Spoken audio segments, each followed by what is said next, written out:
Akademik Musiqili Teatrında Evdə Tək filminin motivləri əsasında yeni tamaşa hazırlanır. Tamaşanın rejissoru Zaur Əliyev bildirib ki, məqsəd insanlara nostalji hisslər yaşatmaqdır. Adı da eynən Evdə Təkdir və demək olar ki, biz koloriti qoruyub saxlayırıq. Qəhrəmanların adları qalır yerində. Tamaşanın filmin musiqiləri qalacaq, çox istifadə edəcək musiqilərindən. Sadəcə maraqlı olan bir şeydir ki, bu qəhrəmanlar Azərbaycan aktyorları olacaq. Teatrımızın direktoru Ələksim Talayevin də ideyasından yarandı bu tamaşa. Müasir tamaşa hazırlayanda nədənsə teatrda müasirlik o qədər də tez qəbul olunmur. Bilmirəm, yəqin bizim teatr repertuarından xəbərsiz kifayət qədər müasir tamaşalar var. Amma baxırıq ki, tamaşaçını cəlb eləmək o dərəcədə asan olmur. Amma klassik ad eşidəndə nədənsə tamaşaçıda nostalji hisslər oyanır. Biz bəzən qayıdacağıq film kadrlarından səhnəyə eynən köçürəcəyik. Nə oldu?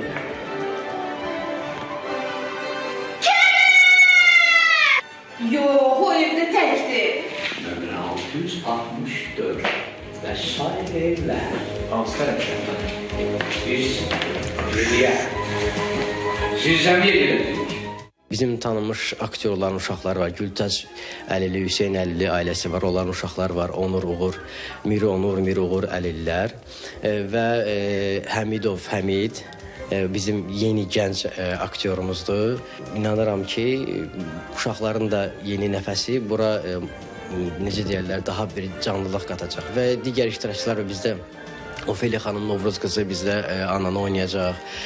Bizim illərlə dublyajda səsini eşitdiyimiz Ofeliya xanım məhz elə ananın Keyti səsləndirib filmin özündə də.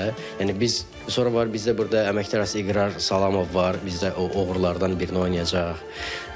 Tanınmış aktyorlarımız var. Bizim prezident mükafatçısı Səmədzadə Xasiyev var bu tamaşada. Atanı oynayacaq. Şaban Cəfərov, Nərmin Əliyeva gənc aktrisa, həmçinin dediyim kimi Əmrah Dadaşov bizdə ikinci rejissordur, biz bir yerdə iş görəcəyik. Qeyd edək ki, Evdə Tək tamaşası dekabrın 28-dən yanvarın 5-nə dək Akademik Musiqili Teatrında nümayiş olunacaq. Əlinor Rüzəliyev, Sənan Kərimli.